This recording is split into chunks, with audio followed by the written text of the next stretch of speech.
نے بھی وہی معاملہ کیا. حضرت ابو مسلم خولانی ان کا نام تھا. حضرت ابو مسلم خولانی ان کا نام تھا جو مسلمان تھے. یہ تعبیر کے اندر ان کا شمار کیا جاتا ہے یا مفضلین کے اندر ان کا شمار کیا جائے گا. انہوں نے اللہ تعالیٰ پر ایمان لا چکے تھے, حضور کی رسالت کو تسلیم کر چکے تھے, لیکن اس ایمان کی حالت کے اندر حضور کا دیدار کرنے سے محروم رہے, جس وجہ سے انہیں صحابی رسول کے درجے پر فائز کرنے کی بجائے مولین حضرات انہیں تعبیر کے اندر شمار فرماتے ہیں. حضرت ابو مسلم خولانی رحمت اللہ علیہ کو انہیں گرفتار اسود انسی کرواتا ہے. جب انہیں گرفتار کیا جاتا ہے, اس نے حضرت ابو مسلم خولانی سے سوال کیا حضور کی رسالت کے بارے میں.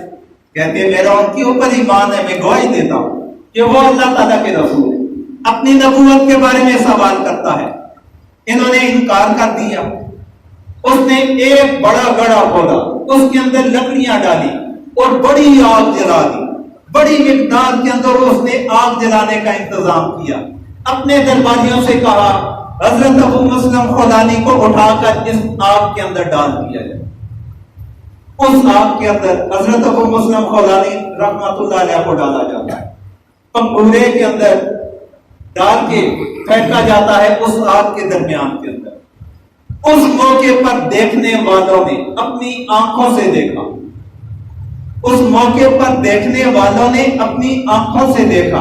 اور کئی احادیث مبارکہ کی کتب کے اندر خصوصاً مسند احمد کے اندر یہ واقعہ مذکور ہے. اسی طرح تاریخ کی کسی کتاب کو آپ اٹھا کر دیکھ لیں, جتنی بھی بنیادی تاریخ کی کتابیں ہیں ان تمام کتابوں کے اندر جہاں پر حضرت ابو مسلم خولانی کا تذکرہ موجود ہے, ان کے ضمن کے اندر اس واقعے کا بھی تذکرہ موجود ہے.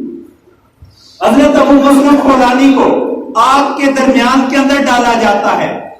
اللہ تبارک و تعالیٰ کی شان دیکھیے. حضرت ابراہیم علیہ السلام کو جب نمرود نے آگ کے درمیان کے اندر ڈالا تھا, اللہ تبارک و تعالیٰ نے آگ کو ٹھنڈا ہونے کا حکم دیا تھا. آگ کو ٹھنڈا ہونے کا حکم دیا تھا. اللہ تبارک و تعالیٰ نے اسی تعریف کو دوبارہ دوہرا دیا.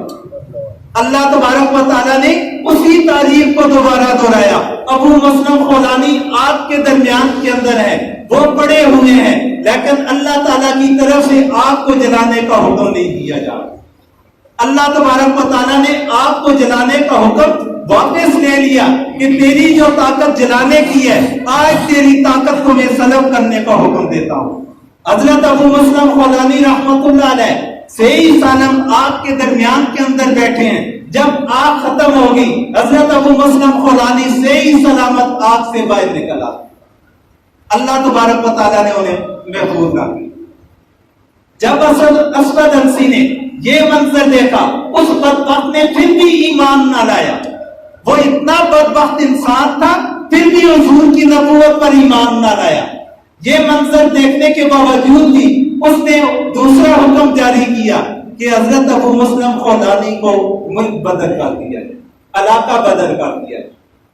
اور حضرت ابو مسلم خولانی اور کیا چاہتے, انہیں جب حکم ملتا ہے کہ آپ علاقے کو چھوڑ دیجئے, انہوں نے علاقے کو چھوڑ کر سیدھا مدینہ کی جانب رخ کر دیا. مدینہ منورہ کے اندر پہنچتے ہیں. مورخین حضرات فرماتے ہیں کہ جب مسجد نبوی کے اندر حضرت ابو مسلم خولانی پہنچتے ہیں, نماز ظہر ادا کی جا چکی تھی. صحابہ کرام نماز پڑھ کے واپس اپنے اپنے گھروں کی جانب روانہ ہو چکے تھے. وہ جب مسجد کے اندر داخل ہوتے ہیں, اندر جب داخل ہوتے ہیں صرف ایک بندہ بیٹھا ہوا ہے, اور وہ حضرت عمر فاروق رضی اللہ تعالیٰ عنہ. حضرت ابو مسلم خولانی رحمت اللہ علیہ مسجد کے اندر تشریف لاتے ہیں, بآواز بلند سلام کرتے ہیں, السلام علیکم. حضرت عمر رضی اللہ تعالیٰ عنہ ان کی جانب متوجہ ہوتے ہیں, دیکھتے ہیں ابھی انہوں نے جواب نہ دیا, انہوں نے ساتھ ہی کہا اللہ اکبر, اللہ اکبر کہہ کر نماز شروع کر. ادھر حضرت ابو مسلم خولانی رحمت اللہ علیہ نماز ادا کر رہے, دوسری جانب حضرت عمر فاروق رضی اللہ تعالیٰ عنہ نے جب سلام کی آواز سنی, ان کی جانب دیکھا تو پھر ان کی طرف دیکھتے ہی رہے.